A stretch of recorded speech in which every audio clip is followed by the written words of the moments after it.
Brought to you by Penguin.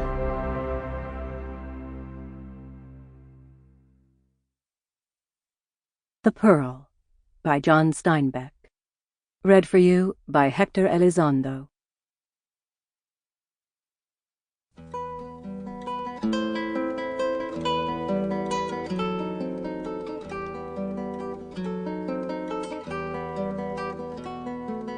In the town, they tell the story of the Great Pearl, how it was found and how it was lost again.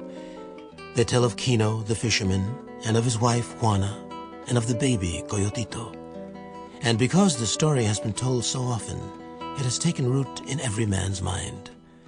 And as with all retold tales that are in people's hearts, there are only good and bad things, and black and white things, and good and evil things, and no in-between anywhere. If this story is a parable, perhaps everyone takes his own meaning from it and reads his own life into it. In any case, they say in the town that there was a man.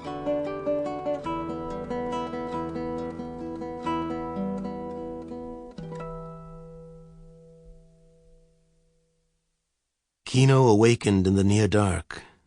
The stars still shone, and the day had drawn only a pale wash of light in the lower sky to the east.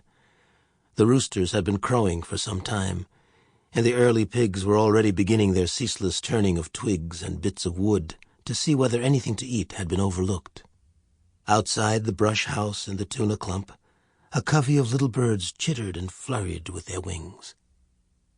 Kino's eyes opened, and he looked first at the lightening square, which was the door, and then he looked at the hanging box where Coyotito slept, and last he turned his head to Juana, his wife, who lay beside him on the mat, her blue head shawl over her nose and over her breasts and around the small of her back. Juana's eyes were open, too. Kino could never remember seeing them closed when he awakened. Her dark eyes made little reflected stars.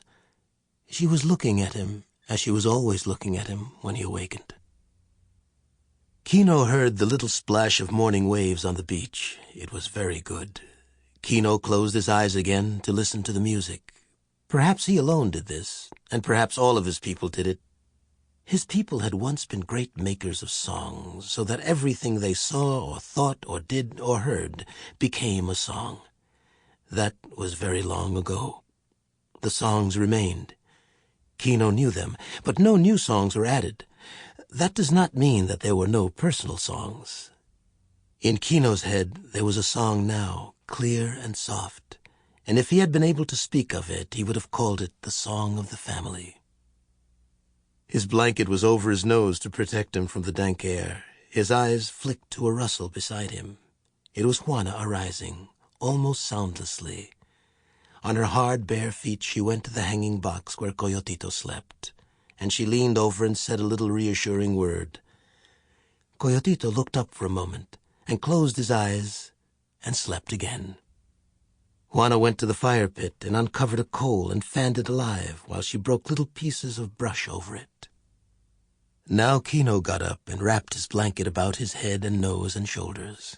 He slipped his feet into his sandals and went outside to watch the dawn. Outside the door he squatted down and gathered the blanket ends about his knees. He saw the specks of gulf clouds flame high in the air, and a goat came near and sniffed at him and stared with its cold yellow eyes. Behind him Juana's fire leaped into flame and threw spears of light through the chinks of the brush house wall and threw a wavering square of light out the door. A late moth blustered in to find the fire. The song of the family came now from behind Kino, and the rhythm of the family song was the grinding stone where Juana worked the corn for the morning cakes. The dawn came quickly now, a wash, a glow, a lightness, and then an explosion of fire as the sun arose out of the gulf. Kino looked down to cover his eyes from the glare. He could hear the pat of the corn cakes in the house and the rich smell of them on the cooking plate. The ants were busy on the ground, big black ones with shiny bodies, and little dusty quick ants. Kino watched with the detachment of God while a dusty ant frantically tried to escape the sand trap an antlion had dug for him. Sample complete. Ready to continue?